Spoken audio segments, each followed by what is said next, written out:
Terima kasih, masih di Sindo Sore. Pemirsa, harga LPG 12 kg naik. Ternyata berdampak pada stok dan harga LPG 3 kg. Di Jember, Jawa Timur, LPG melon sulit didapatkan dan harganya meroket hingga Rp30.000 per tabung. Sambil membawa tabung gas 3 kg, ratusan ibu-ibu antusias antre di pasar murah LPG subsidi di kantor Kecamatan Kencong, Jember, Jawa Timur. Warga yang didominasi ibu-ibu ini rela berdiri lama demi mendapatkan LPG 3 kg seharga Rp18.000 per tabung. Harga itu lebih murah ketimbang harga LPG 3 kg yang meroket hingga Rp30.000 di toko kelontong. Menurut warga, LPG melon juga sulit didapatkan belakangan ini. 30, ada yang 25. Sulit dah carinya, Pak? Sulit. Harga mahal tapi nggak dapat. Iya, mulai kemarin susah gas, Pak. Pasar murah LPG digelar Pertamina Patraniaga Jawa Timur Balinus. Puluhan ribu LPG subsidi digelontorkan ke pasar dengan harga di bawah pasaran. Sementara itu, kenaikan harga LPG 12 kg juga sempat membuat LPG non-subsidi itu sulit didapatkan. Di Surabaya, Jawa Timur, sejumlah pangkalan gas tidak disuplai LPG 12 kg selama 2 pekan terakhir. Tabung-tabung gas 12 kilo kosong dan menumpuk. Diduga beberapa agen sengaja menahan barang sampai ada keputusan resmi harga baru LPG 12 kg. Terus ini sudah ada hampir 2 minggu, barangnya kosong, sampai sekarang belum ada pengiriman. Katanya masih nunggu dari pabrik, bilang gitu. Pengelola pangkalan gas mengakui kenaikan harga LPG 12 kg membuat permintaan gas LPG 3 kg meningkat drastis. Tim Liputan iNews melaporkan. Sementara itu di Depok, Jawa Barat, harga LPG 12 kg di tingkat eceran menembus Rp258.000 per tabung atau melonjak hampir Rp50.000 dari sebelumnya. Begitu pula dengan LPG 5,5 kg yang menembus Rp135.000 dari sebelumnya Rp110.000. Datang berapa banyak? Para pelanggan mengaku kaget luar biasa dengan kenaikan LPG 12 kg yang sangat signifikan. Para ibu mengeluh dan protes kepada agen karena kenaikan harga di tingkat konsumen jauh melebihi kenaikan yang diumumkan Pertamina. Sebelumnya, per 18 April kemarin, Pertamina mengumumkan kenaikan harga LPG 12 kg menjadi Rp228.000, naik Rp36.000 dari sebelumnya. Harga LPG meroket membuat omset pedagang LPG menurun drastis.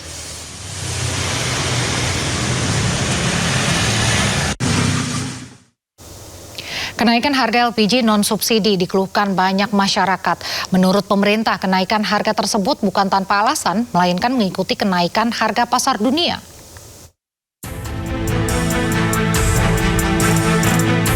Memasuki awal April, masyarakat terutama kaum ibu lagi-lagi harus putar otak mengatur uang belanja. Mulai 18 April kemarin, Pertamina Patraniaga menaikkan harga LPG di seluruh Indonesia. Pemerintah melalui Menteri ESDM menegaskan kenaikan tersebut tidak diatur oleh pemerintah, melainkan harus menyesuaikan dengan mekanisme harga pasar dunia. Sementara yang tidak bersubsidi itu dipakai oleh industri, restoran, hotel. Jadi itu memang tidak kita atur harganya, dia menyesuaikan dengan harga pasar. Begitu, Bos. Di Jawa, Bali, dan NTB, harga LPG 12 kg di tingkat agen menjadi Rp228.000, naik Rp36.000 per tabung. Sementara harga LPG 5,5 kg naik Rp17.000 menjadi Rp107.000 per tabung. Sementara itu di wilayah Sumatera dan sebagian Sulawesi, LPG 12 kg kini seharga Rp230.000 dan 5,5 kg sebesar Rp111.000. Di sisi lain, pemerintah menyatakan belum pernah menaikkan harga LPG subsidi 3 kg bahkan sejak program itu diluncurkan pada tahun 2007 lalu. Lonjakan harga LPG subsidi di lapangan justru dipicu dari praktik permainan harga oknum distributor. Tim Liputan iNews melaporkan. Pemirsa, perang Amerika Serikat-Iran memang memicu kenaikan harga LPG global karena impor LPG Indonesia cukup besar. Walau kenaikan sudah ketebak namun langsung terasa sesak. Seberapa besar dan apa saja dampak dari kenaikan LPG 3 kg hingga 12 kg bagi ekonomi Indonesia di tahun 2026-2027? Kita akan membahasnya lebih lanjut bersama ekonom senior Universitas Parabadida, Wijayanto Sabirin. Selamat sore Pak Wija. Selamat sore Mbak Raisa. Ya Pak Wija, Indonesia kan dikatakan mengimpor banyak ya, mungkin hampir 80% LPG terutama dari Timur Tengah. Ini dengan ketergantungan yang sebesar itu, apakah kenaikan harga LPG saat ini tidak terhindarkan dan memang membuat kita rentan atau bagaimana Pak Wija? Ya, memang kenaikan harga LPG juga BBM itu tidak terhindarkan. Banyak negara sudah menaikkan sejak beberapa bulan yang lalu. Tetapi yang menjadi permasalahan bagi kita adalah pemerintah sempat menarasikan bahwa kondisi kita aman, bahwa fiskal kita mampu, bahwa kita tidak akan menaikkan. Nah, ketika tiba-tiba dinaikkan dengan kenaikan yang cukup besar ini tentunya mengagetkan banyak pihak. Apalagi seperti tadi disampaikan oleh masyarakat, tidak hanya naik tapi juga ketersediaan barang di lapangan itu seringkali tidak ada. Kalaupun ada, harganya jauh lebih tinggi dari harga patokan Pertamina. Jadi menurut saya permasalahannya di sini adalah kenaikan yang mendadak, berbeda dengan narasi pemerintah. Kemudian yang kedua adalah isu logistik manajemen yang masih mempunyai lubang di sana-sini sehingga ada kelompok-kelompok yang mencoba menahan sehingga tidak sampai ke masyarakat. Kalaupun sampai ke masyarakat, harganya lebih tinggi. Ya Pak Wija, lalu ini seberapa besar dampak kenaikan harga LPG ini pada daya beli masyarakat kelas bawah? Oh, sangat besar. Tetapi begini, karena 80% LPG itu adalah yang versi 3 kg dan ini tidak naik, jadi untuk masyarakat menengah bawah rasanya tidak terlalu terdampak. Yang justru terdampak adalah UMKM. Karena kebanyakan mereka menggunakan yang 12 kilo atau 5,5 kilogram dan naiknya cukup signifikan 20%. Tentunya ini akan mengerus margin. Belum lagi Mbak Raisa, kenaikan ini terjadi bersamaan dengan kenaikan hal-hal yang lain seperti kenaikan plastik, kemudian kenaikan biaya logistik karena BBM naik, juga kenaikan bahan pangan dan lain sebagainya, termasuk kenaikan produk-produk yang ada komponen importnya karena rupiah melemah sehingga biaya importnya juga meningkat. Nah, kombinasi beberapa faktor ini yang sebenarnya nanti pasti akan dilempar ke masyarakat, harga-harga akan naik sehingga daya beli masyarakat akan semakin tergerus. Itu tantangan kita saat ini, Mbak Raisa. Ya Pak Wija, ini seberapa besar distorsi pasar yang terjadi akibat perbedaan harga LPG subsidi dan yang non subsidi nih Pak Wija? Kalau kita lihat perbedaan harga kan hampir 3 kali lipat. Jadi karena yang non subsidi, yang subsidi ini sejak tahun 2007 tidak pernah dinaikkan. Nah, perbedaan harga yang sedemikian besar itu tentunya mengundang pihak-pihak tertentu yang mencoba mencari profit dengan melakukan oplosan atau melakukan pemindahan tabung dan lain sebagainya, atau minimal memanfaatkan sesuatu yang tidak sesuai dengan peruntukannya. Misalnya UMKM menggunakan LPG 3 kilo, keluarga menengah atas menggunakan LPG 3 kilo. Nah, ini hal-hal yang menurut saya secara ekonomi itu bisa dipahami karena perbedaan harga yang lebar. Tetapi antisipasinya ya pemerintah harus memperbaiki pengawasan, pemerintah harus memberikan sanksi kepada pihak-pihak yang mencoba mencari untung dalam kondisi sulit seperti ini. Nah, memang subsidi LPG 3 kilo ini kan sangat besar, tapi kita lihat faktanya di lapangan tetap tidak stabil. Ini di mana letak kebocorannya dan bagaimana untuk memperbaiki hal tersebut? Saya rasa logistik yang bermasalah ini merupakan indikasi ada kelompok tertentu yang mencoba menyimpan, mungkin mencoba melakukan upaya pengoplosan, dipindah dari tabung 3 kg ke tabung 5,5 atau tabung 12. Ini yang membuat LPG subsidi langka di lapangan. Juga karena ada sebagian kalangan yang seharusnya tidak entitled untuk mengkonsumsi LPG 3 kilo, mereka memaksakan diri untuk mengkonsumsi itu karena price differentiation yang luar biasa lebar. Jadi secara ekonomi memang hal seperti ini pasti akan terjadi, tergantung bagaimana pemerintah tegas dan cermat melakukan monitoring dan sanksi bagi pelanggar. Baik, Pak Wija, apakah kenaikan harga yang dirasakan masyarakat Indonesia sekarang ini adalah kombinasi antara tekanan global dan juga masalah distribusi serta subsidi di dalam negeri sendiri, Pak?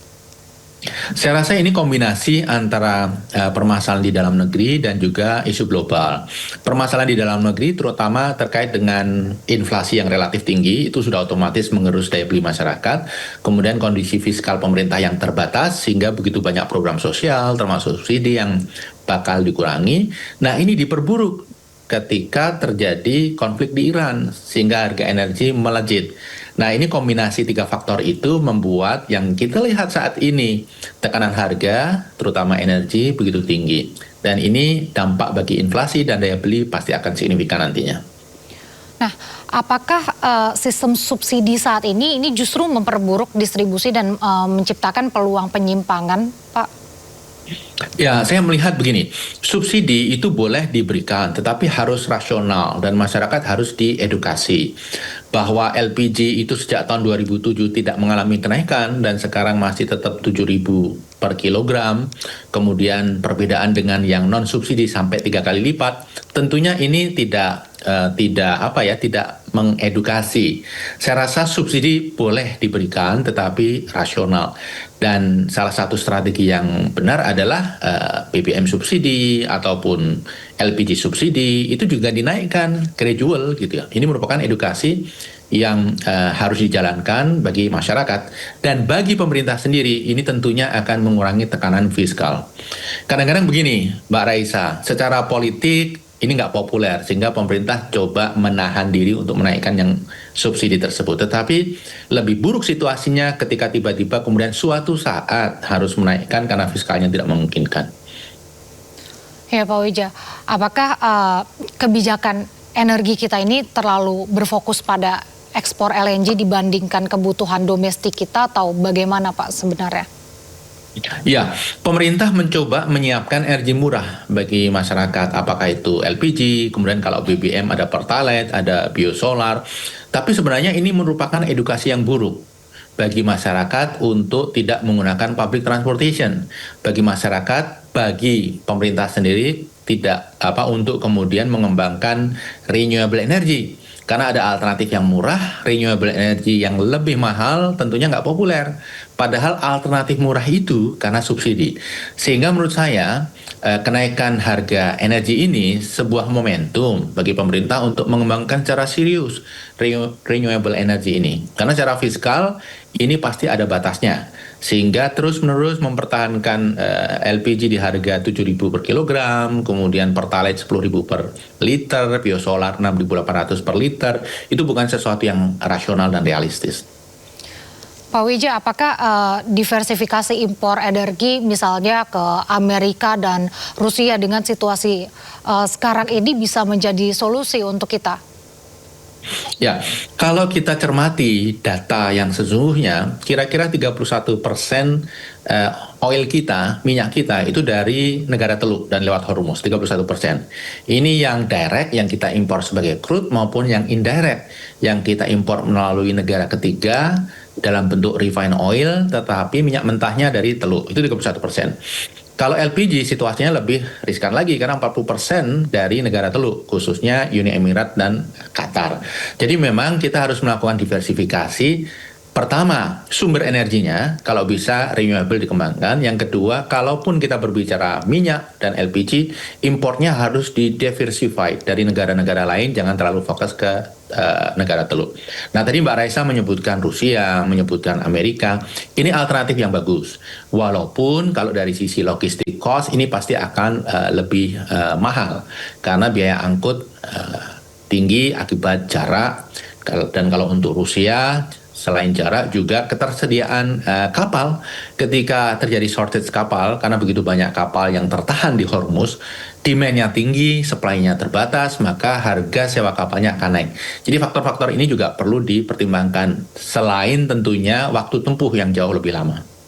Baik, Pak Wija dan juga pemirsa, ini Menteri Energi dan Sumber Daya Mineral atau SDM Bahlil Lahadalia menyebut kenaikan harga LPG maupun BBM non-subsidi tidak diatur oleh pemerintah.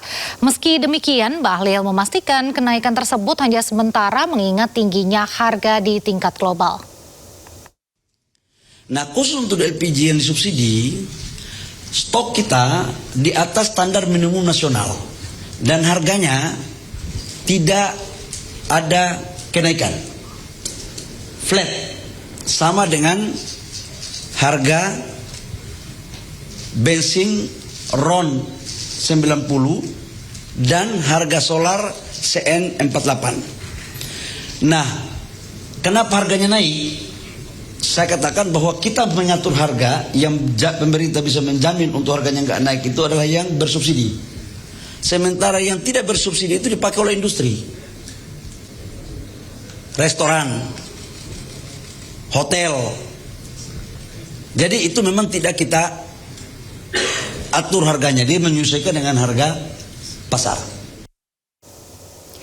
Ya Pak Wija, seberapa realistis ini pernyataannya Pak Bahlil yang mengatakan bahwa kenaikan ini cuma sementara, Pak? Bisa gitu kalau misalnya kita sudah naikin harga lalu tiba-tiba nanti kembali seperti semula turun lagi atau bagaimana nih Pak Wija? Ya, kalau yang non-subsidi harga naik turun mengikuti pasar itu sesuatu yang normal di banyak negara dan juga di Indonesia sesungguhnya. Tetapi menurut saya pemerintah mempunyai asumsi yang ternyata tidak terbukti. Kenapa pemerintah tidak segera menaikkan ketika harga global naik? Saya rasa pemerintah memprediksi bahwa konflik di Iran ini akan segera berakhir, kemudian harga BBM kembali ke harga normal, 70-75 US dollar per barrel. Itu dia kenapa tidak dinaikkan. Nah, tapi ternyata fakta di lapangan, konflik Iran ini akan berkepanjangan. Karena negosiasi, ceasefire, dan lain sebagainya itu ternyata stuck. Dan harga minyak dunia, prediksi saya untuk Brent itu akan stay di 95 hingga 100 US dollar per barrel.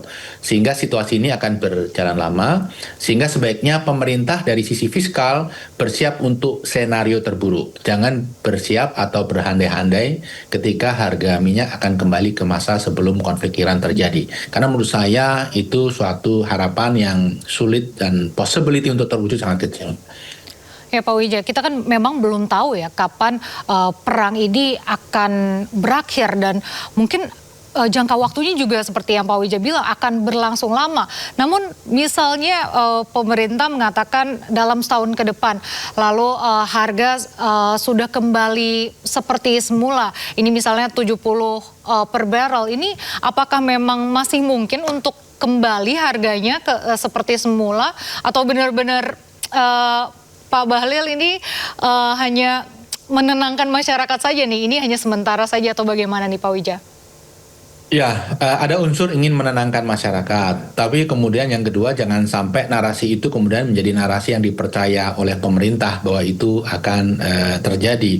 Kalau harga naik turun itu kan sebenarnya biasa sekali. Pertamax dalam kondisi normal juga harganya naik turun gitu ya, di-adjust setiap minggu, setiap bulan sesuai dengan harga pasar.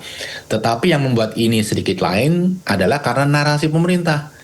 Tadi saya sudah sampaikan di depan, di awal itu bahwa fiskal kita kuat, cadangan kita kuat, kita tidak terpengaruh, kita lebih kuat dari Filipina, lebih kuat dari Thailand, dan lain sebagainya. Tetapi faktanya berbeda dengan narasi yang disampaikan di awal. Jadi Mbak Raisa, saya melihat karena konflik ini akan berkepanjangan, tetapi seluruh pihak, apakah itu Cina, Amerika, Iran, tidak ingin konflik terjadi secara tidak termanage. Konflik akan berkepanjangan, tidak berakhir, tetapi ada upaya untuk memanage risiko. Sehingga harga minyak juga akan dijaga di level 95 hingga 100. Karena kalau tembus 100 misalnya, yang paling repot salah satunya adalah Amerika.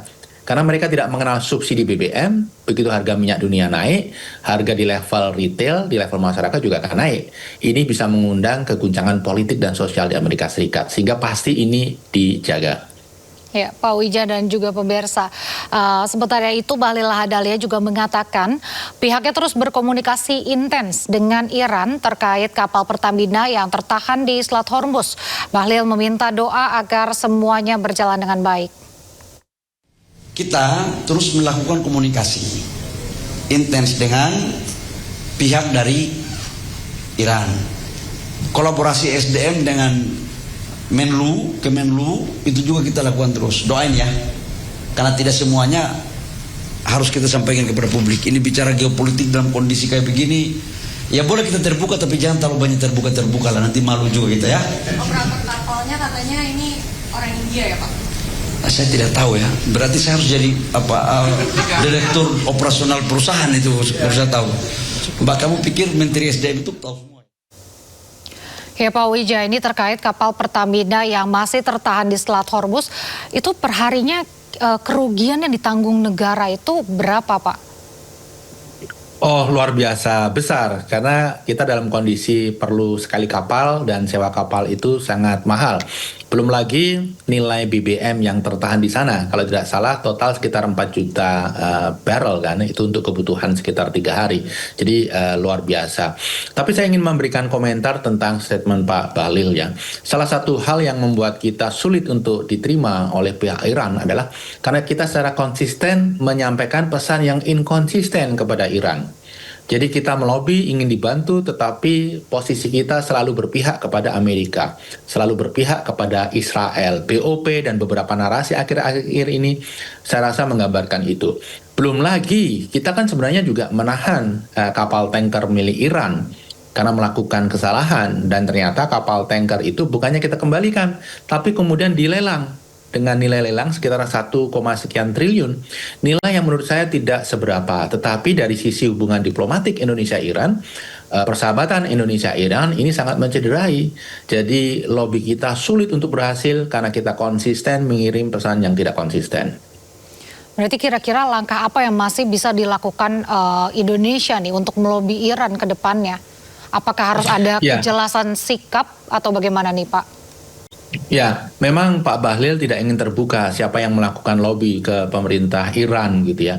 Kalau tidak dilobi oleh orang yang influensial di sana, ya tidak akan berhasil.